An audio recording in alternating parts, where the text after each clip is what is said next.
Hello, I'm Jay Shakur, and this is Bright News Debates and Discussions. I'm sitting here with Tim Parrish. He is currently the GOP chair of the Prince William County Republican Committee. He, from what I can tell so far, we literally just met before we sat down. Very into the weeds of what he does, very passionate about what he does.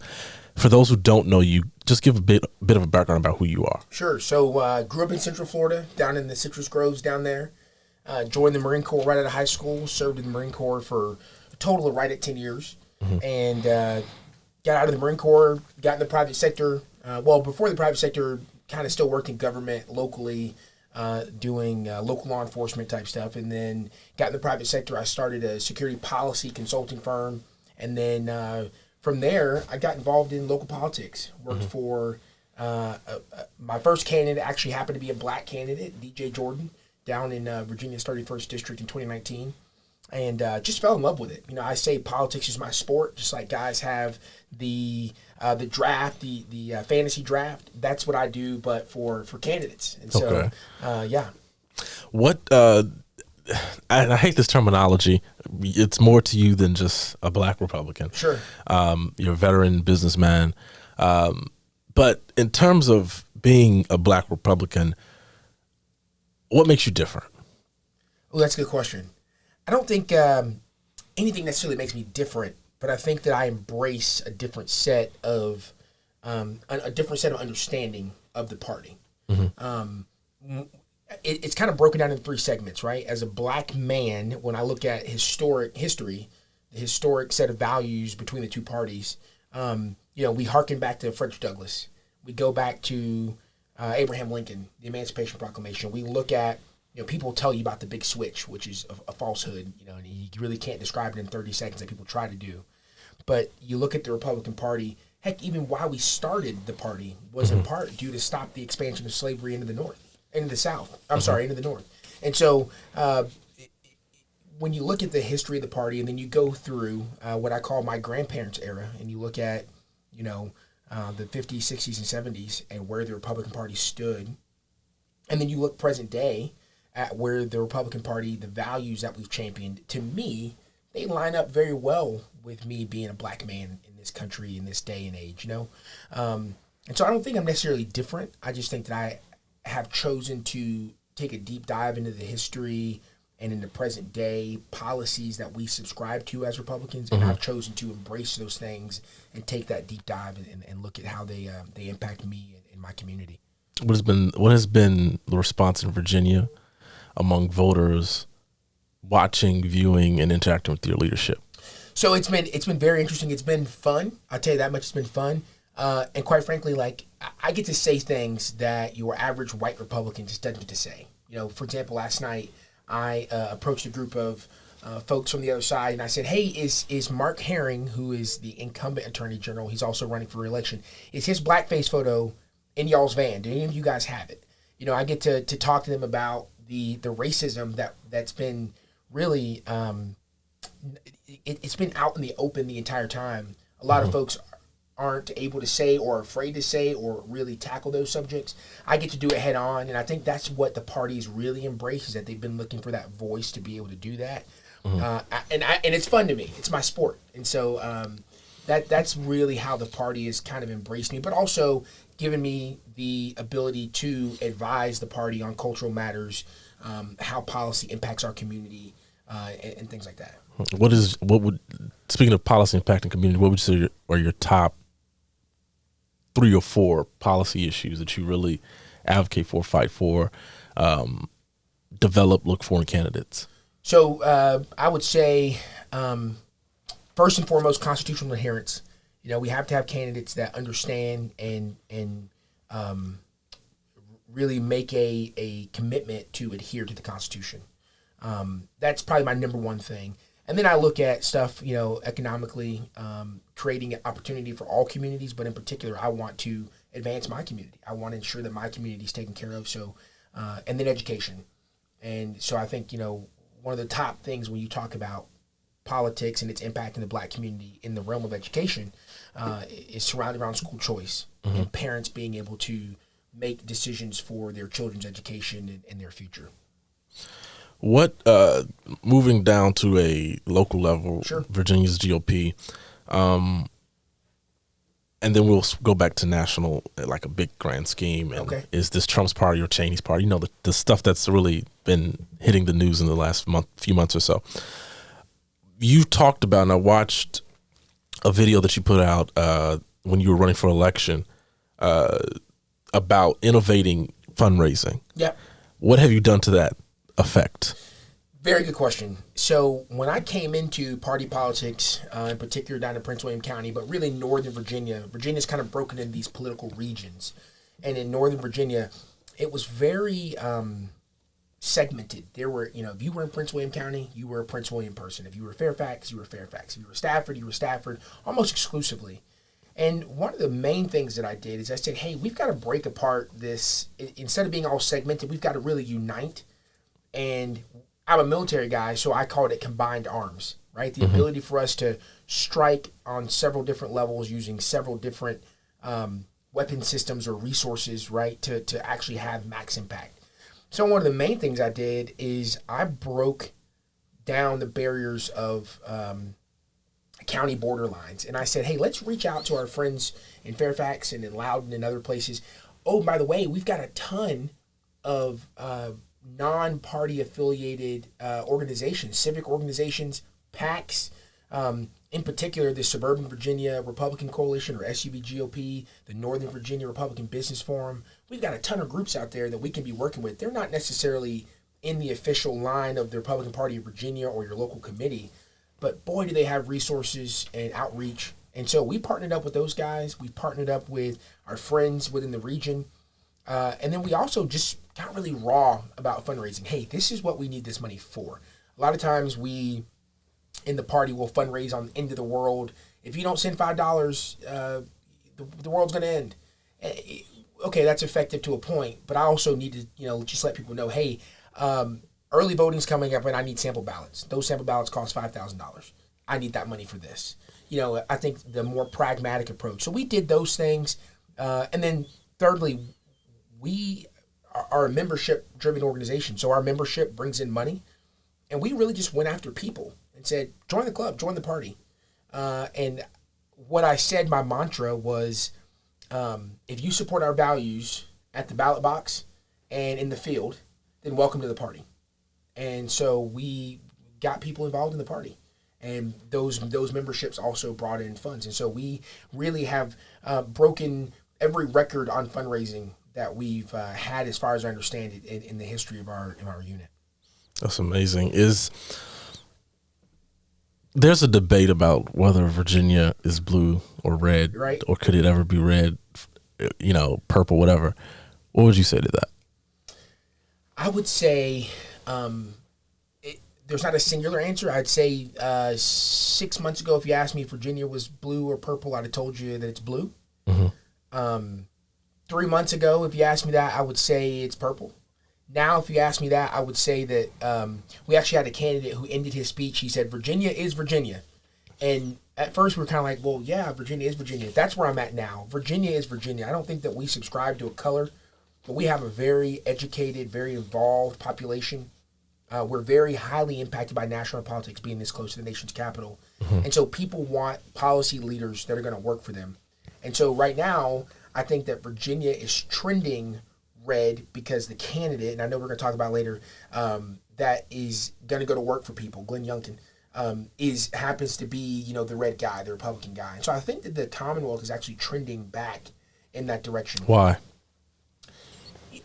Once again, we've got a very highly educated population, very involved population, and a population that is impacted by national politics. Where the 14th Street Bridge is all that keeps us in Arlington from the nation's capital, a few miles from the White House, a few miles from the most powerful legislative body in the world, the United States Congress. And so with that proximity and the impact that it has on our electorate, we have a candidate in Glenn Youngkin who really has made it very clear that he's going to go to work on day one for the people of Virginia in several different areas. And his mantra, which I love and I've been carrying everywhere, is that he's going to go to work to make Virginia the very best place in America to live, work, and raise a family.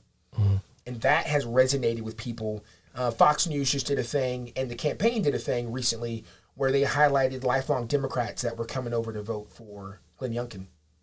And so I think that he has really struck a nerve with people in the Commonwealth, in particular parents, who we have some serious issues with our education.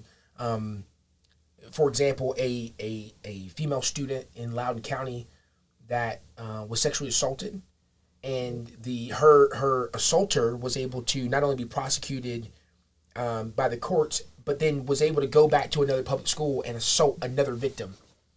And so parents are looking at that. Oh. Parents are looking at a lot of the issues. Oh, and the government covered it up.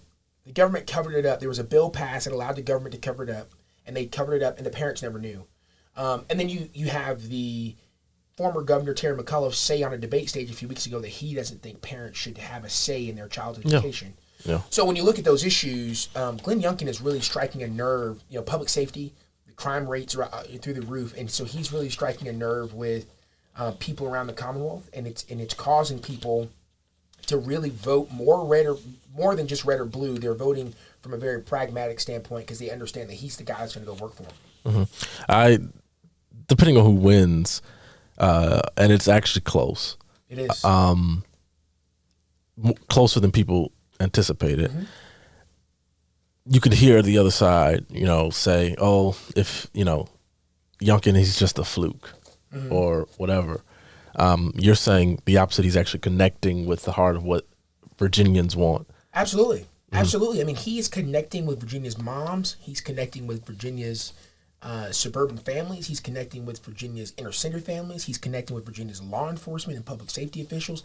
The guy's everywhere. He's a machine, first of all. I don't know when he sleeps or eats because he's always on the campaign trail working it. And he's connecting with all of these different groups. I've never seen a campaign with more coalitions than the Youngkin campaign. He's got a coalition for he's got a coalition for like gardening, I think. There's a coalition for men that have beards. He has a coalition for everything, really? Right? You could join the Men with Beard Coalition. I would love that. He's got a coalition for everything. And it's not just a coalition that has a surrogate talking to people. Glenn Youngkin is getting in front of these people, talking to them about the issues that matter to them, and giving them actual policy positions and telling them how he's going to lead on the issues that are impacting them. Every ethnic community represented in Virginia has a coalition. Glenn Youngkin's been talking to those folks, giving his policy, giving his leadership positions on how he's going to lead on issues impacting those communities. And I think that's resonating. Actually, I know it's resonating with people. I lead the Republican Party in the most diverse county in the Commonwealth of Virginia, one of the top 10 in the country. And I have people from all walks of life saying, never voted for a Republican, never voted at all, but this Glenn Youngkin guy, he's speaking to my heart. He's speaking to my soul. He's speaking to my job. We're going to support him. And so, he's definitely resonating. You deal a lot with local politics, and I personally think local politics are, in many ways, are more important than federal national politics, and I think that's how the founders intended it to be. Right. But on a national scale, there's been this debate post the Trump presidency, post January 6th, all of this stuff of really, I guess you could say, civil war or infighting within the Republican Party. Somewhat on the local scale, but mostly on a national scale between whose party is this, right? Who leads the party? What type of Republican leads the party? Is it the more populist type Trump Republican, or is it and many pivot this way for some reason, I guess because it sounds good, the Cheney type Republican. What are your thoughts on that? So I wouldn't use Cheney as my my choice. Okay. Because I've got precincts in Prince William County alone that have more people in the jurisdiction than they have out in Wyoming. So I just she doesn't represent the whole of the Republican Party. Is what I mean. We're a very diverse party. I think that the way you have to look at this is when you look at throughout history in politics on both sides, it's a pendulum, and it swings back and forth. And I think that the pendulum was swung very hard to the right under President Trump because he was speaking to people. People were pissed off. They were fed up, and he was speaking their language. And so the pendulum was far right. I even think it might have busted through the barrier and kept going further right than we knew it could. but I definitely think it's swinging back to the center because people are just going, hey, we're going to have to work with the other side. We've got to evenly split Senate. We have a Democrat in the White House. We have a Democratic majority in the House of Representatives. So people are swinging back, that pendulum swinging back to the center because people just want Congress to get stuff done. People just want government to work for them. They're tired of the backlog. They're tired of, the commotion without any action coming out. And so people are just like, hey, do what we have to do to get something produced on behalf of the American people. And so I think that pendulum is swinging back. I don't know that our party is owned by any one individual or any one ideology. I love Virginia, Republican politics. We have a creed with 6 points. And I ask people all the time, if what you want to do on behalf of our party doesn't fall within one of the 6 points of that creed, then it's not Republican. Mm-hmm. And so that's what I would say on a national level. If the values that a person or a candidate subscribes to doesn't fall within the parameters of the 6 points of the Virginia Republican Party creed, then it's not Republican.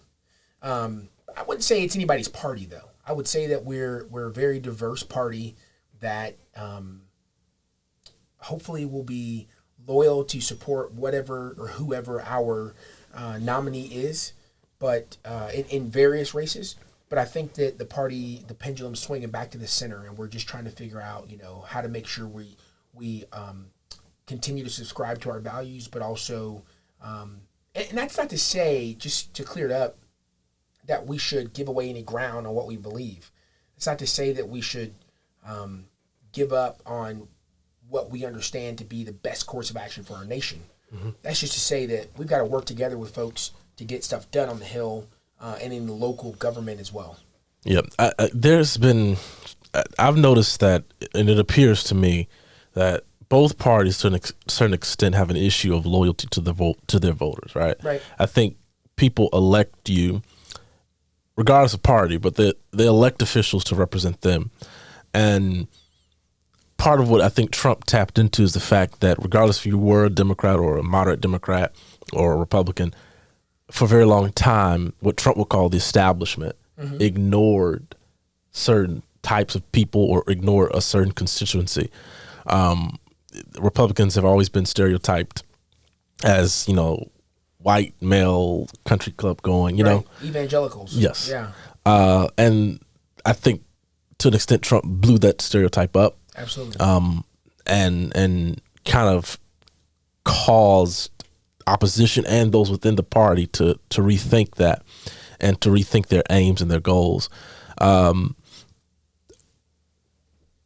What do you think?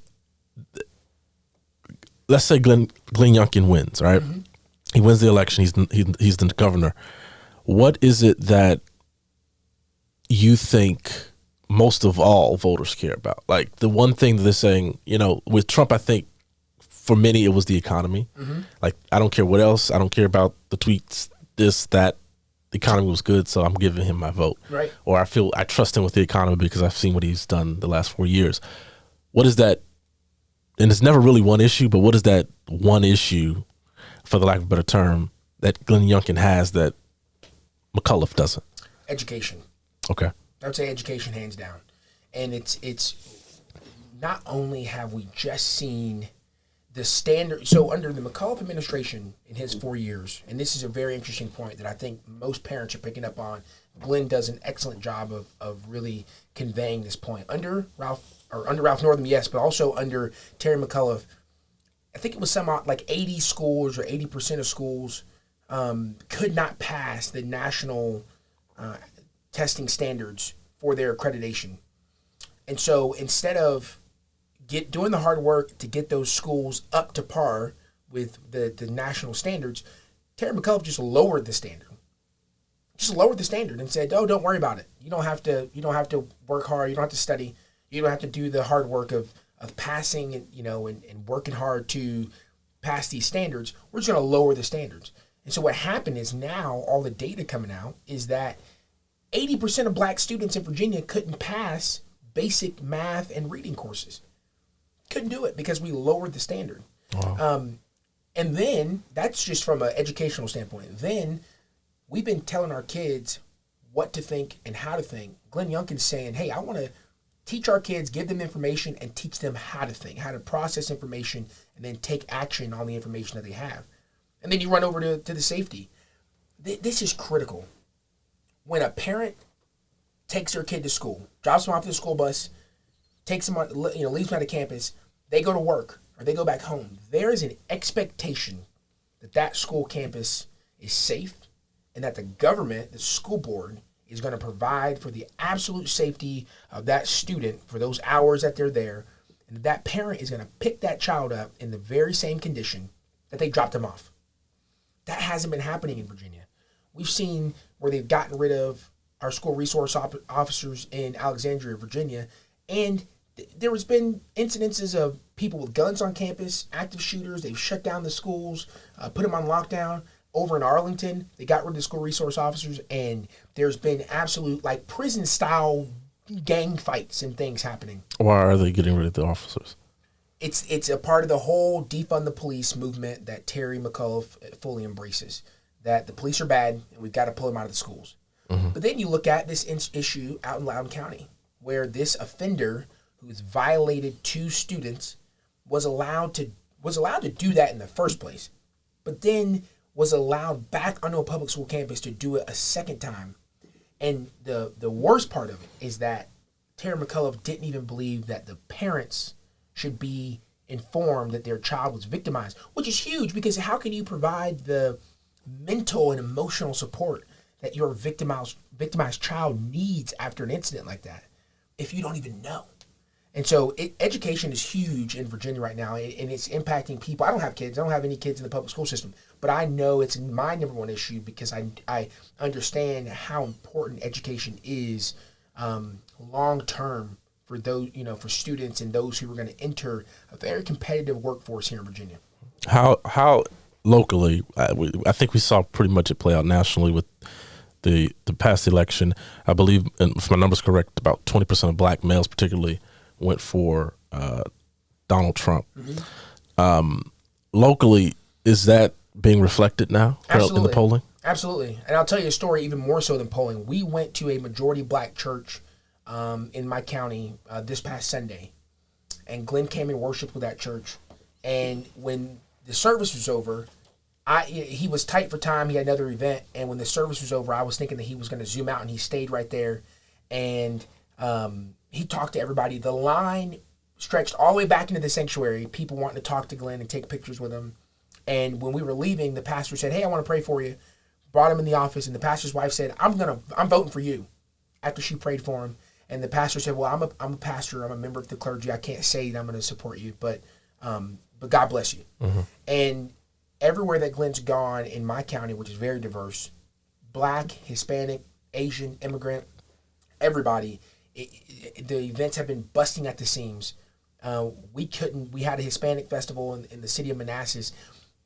We came in with hundreds of shirts and hats and stickers. We left with 0. We left with people giving us their email and their phone number, asking us to ship them signs and shirts and stickers.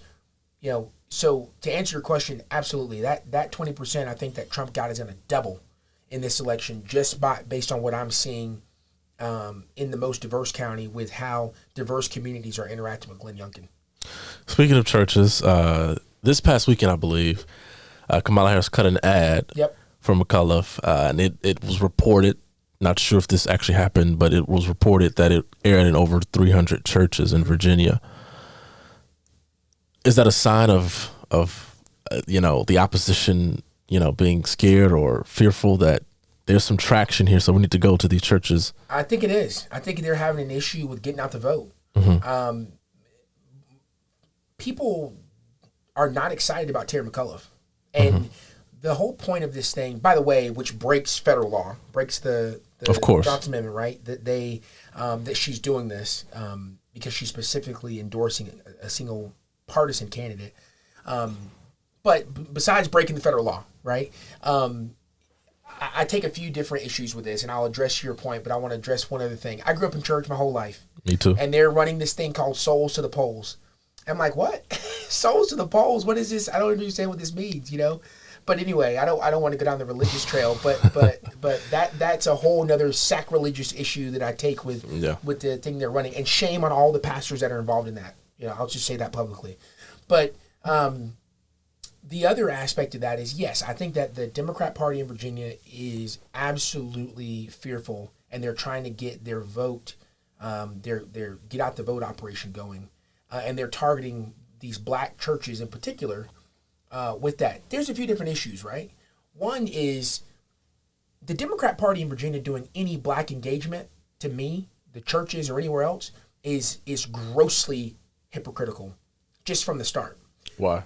We've got Terry McAuliffe called for the resignation of Ralph Northam when his blackface and or KKK picture thing came out from in college, where he was nicknamed Coon Man when he was in college. When that came out, Terry McAuliffe was one of the first people that said he's got to resign. Now he fully embraces his... Joe Biden did the same. Right. He fully embraces his endorsement. Oh, and by the way, his attorney general running mate, Mark Herring, also admitted to having a blackface scandal. None of us have seen the picture, and I'll publicly call on him to release the picture so we can all see it. I think the voters deserve to see that.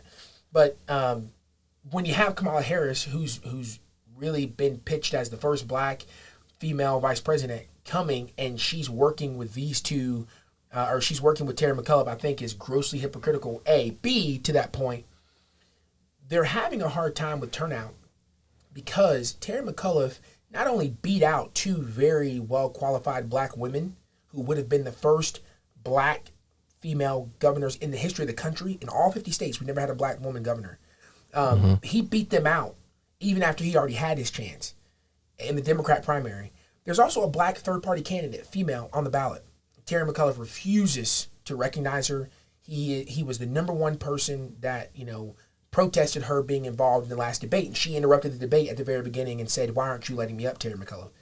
And so I think that they are targeting black churches in particular with the first female black president because they're having a hard time. People are not excited about Terry McAuliffe. They're not excited. They're not, jumping off the pews to go vote for him because they are seeing that, if this is really about what you guys have been preaching about, Black Lives Matter and advancing black people and all this kind of stuff, then why do we have Terry McAuliffe beating out two black women, very qualified black women? One is a sitting state senator. Another one was a state delegate, both very impressive backgrounds. And there's a black woman on the ballot right now who Terry McAuliffe will not recognize, won't even recognize her existence, Princess Blanding. Mm-hmm. So I think that those things all kind of come together and they culminate in black voters having no interest and no excitement in going to support Terry McAuliffe. To that effect of black voters and black leadership, you will hear, and I've heard the arguments, I understand what Republicans support. I support many of those things. And, people say, well, I believe that if you actually outline what Republicans believe, it tends to track with what black people believe. Absolutely. Socially, culturally. Mm-hmm. Black people, I think, are naturally conservative but don't vote that way. Why do you think that is? I'll tell you the issue I think it is, Jay. So black people, I think, are very socially conservative. Mm-hmm.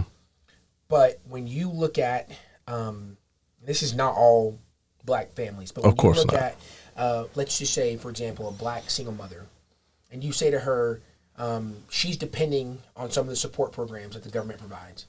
She may be very socially conservative, but she's got to feed her kids. She may be very socially conservative, but she's got to keep the lights on. She's got to keep a job. Oh, and by the way, she's got to have a way to get to that job. And so I think that when we as conservatives sometimes on the fiscal side are no, we're going to cut here, cut there, cut there. When you put the two side by side and you take a black voter and they say survival on these fiscal issues or being happy with the social issues, they're going to pick survival every time. I think the party has some evolving to do in that area in how we approach fiscal matters and how we represent our position. I'm not saying that we need to change our fiscal conservatism, but we need to better represent and better convey our positions on our fiscal conservatism to the black community and the Hispanic community. Because it's the same thing in the Hispanic community. I live in an all Hispanic neighborhood.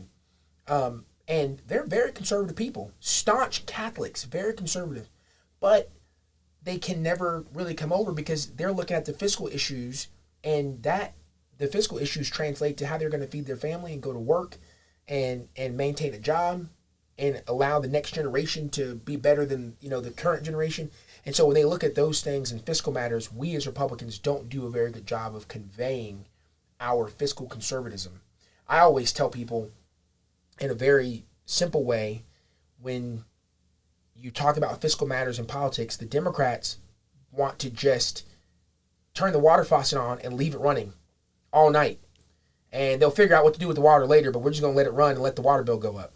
And the Republicans are just going, hey, let's turn the water on when we need it, when we absolutely need it. Otherwise, we turn the water off. It's like when you're brushing your teeth, they tell you to, get your toothbrush wet and then brush and then turn the water off and turn it back on as needed. That's how which I never do. Which no one ever does, right? I don't do it either. But you get the point. And so that's what I tell people all the time, that is how the conservative fiscal kind of philosophy is that, hey, man, turn the water on when you need it.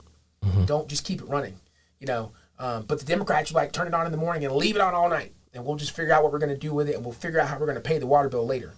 And so I think that we just have to do a better job of conveying what fiscal conservatism is to our diverse communities.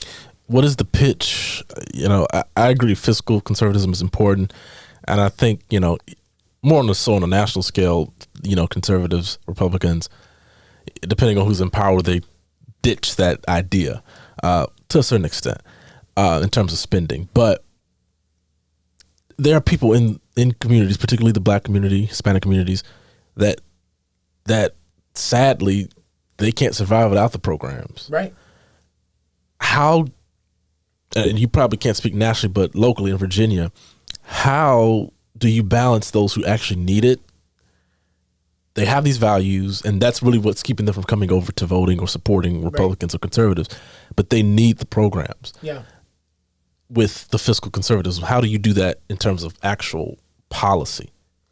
So I think you have to break the cycle. If you look at a high percentage of people that are on social welfare programs, their parents are on those programs, and their grandparents are on those programs. And at some point, we've got to break the cycle. And how do we do it from a policy perspective? Well, I think first, we've got to invest more in education. The only way that people are going to be able to enter a dynamic job market and be competitive is through having education. I'm not just talking about bachelor's degrees. I'm talking about highly skilled technical certifications, and other formal types of education that allows them to be competitive in a dynamic job market. I think that's the first thing. The second thing is accessibility to work. We need a governor locally at the state level. We need county board of supervisors, leaders that are going to create jobs for people. I'm not just talking about hooking up their buddies with a few different grants that create one or two jobs. I'm talking about high skilled, high profit yielding jobs for employees, people that can earn high earning jobs that they can take home and actually support their families. When people get to be able to support, a lot of people on social welfare programs don't want to be on those programs. They're very proud. You talk to Hispanic families, you talk to black families, we're proud. We want to be self-sustaining. And so if you talk to people and you create opportunities for people to get educated, for people to get good paying jobs, that's how we get people off of those social welfare programs. It's not just another government handout. It goes back to that old adage, you can teach a man to fish. You give a man a fish, you can teach a man to fish, feed him for a day, something like that. You know what I'm talking about? You can teach a man to fish and feed him for a day. You teach him how to fish something. Something with the fish. Yeah, I know. Something like that, yeah. That was a horrible example of that analogy. Something with the fish. But you know what I'm talking about. I think people and get I think it. the listeners are going to get it too. The fact of the matter is that the social government welfare programs, they have to be there from a temporary standpoint. Actually, I think they were actually called TAMF, Temporary Assistance for Needy Families. They were meant to be temporary in nature until people could get back on their feet. I think government is much more impactful helping people get back on their feet rather than just helping people stay down and on the programs. And I don't know if we even have time, but there's an entire deep dive that I've done on the history of government social welfare programs and its impact on the black community, and how there's almost a purposeful reason that we've kept black families on these programs, minority families on these programs. But that'll take us another hour of conversation. Of course. To get through. But yeah, that's the point. Is you got to have education programs that allow people to compete. Then you got to have the jobs in place, which means you got to attract the companies to come here, in order for people to have those high earning jobs that allow them to get off of those government programs. Mm-hmm. What's the biggest, wrapping up here, what's the biggest misconception about you? Ooh, the biggest misconception about me. I get all the time, until people sit down with me, and I've never had a conversation with folks that didn't end well, is that, the Uncle Tom sellout whole thing. They think that I'm somehow less black because I'm a Republican. And that's a huge misconception. That's a huge misconception on both sides, and so I think that helping people understand that, no, I'm fully black the whole time. Embrace our culture. I am. That's me. But I'm also a conservative. I think that helping people understand that and getting through that's been a big misconception, and it's a misconception that every black conservative or black Republican I've spoken to faces that whole thing, that we somehow are these sellouts, that we're somehow these, people who don't subscribe to black culture anymore, which is totally not the case. Obviously, the election is the biggest thing in your purview. That's coming up very, very soon. But what's next for you, and what's next even after the election for the GOP of Virginia? Good question. So politics I do this for fun. It's my sport. I'm a businessman outside of this. And so obviously continuing to grow my business and continuing to have good success in the business world is what is probably always going to be at the forefront of what's next for me. As far as Virginia GOP politics, my major goal personally is to continue to increase our engagement, our outreach, our strategic messaging to diverse communities, because we have one of the most diverse states in the country. Once again, my county being the most diverse in the Commonwealth and in the top 10 of counties in the country. And so that's my big thing for the Grand Old Party here in Virginia, is to continue to increase our engagement and our strategic messaging to our diverse communities, and letting people know that these are our values, and if you subscribe to those values at the ballot box and in the field, welcome to the party. Come on in. It's a big tent, as they say, and it's warm in here. So come on in. Come on to the party. Definitely. And let's work together to continue to advance our communities. Addendum, and this is my final last question because it just hit me. Sure. And HBCUs have made news lately, particularly due to Biden's initial promise of $70 billion to HBCUs, then cutting that, and the proposal to $45 billion, and then Congress eventually decreasing that to just $2 billion. And that's probably still a limbo because negotiations are still going, and Biden has now reportedly compromised on the 3.5 and made it to 1.9 trillion. A lot of numbers right there. But in terms of HBCUs, I just covered the I don't know if you've heard about the Howard sit-in. They're protesting the living conditions on the campus. In terms of that type, I think Democrats do well in hitting the churches for the most part, getting people out to vote from churches, particularly the black church. They do well on college campuses. Is there opportunity there now because of, or do you think there's opportunity now in that field, in college campuses, HBCUs, whatever, to get voters or support from those students? I was on the campus and I was listening, and a young man brought up to me. He mentioned Thomas Sowell to me. I was shocked that someone at Howard University, as liberal as Howard is, and as liberal as the professors typically are, not all, that this young man knew of Thomas Sowell. Right.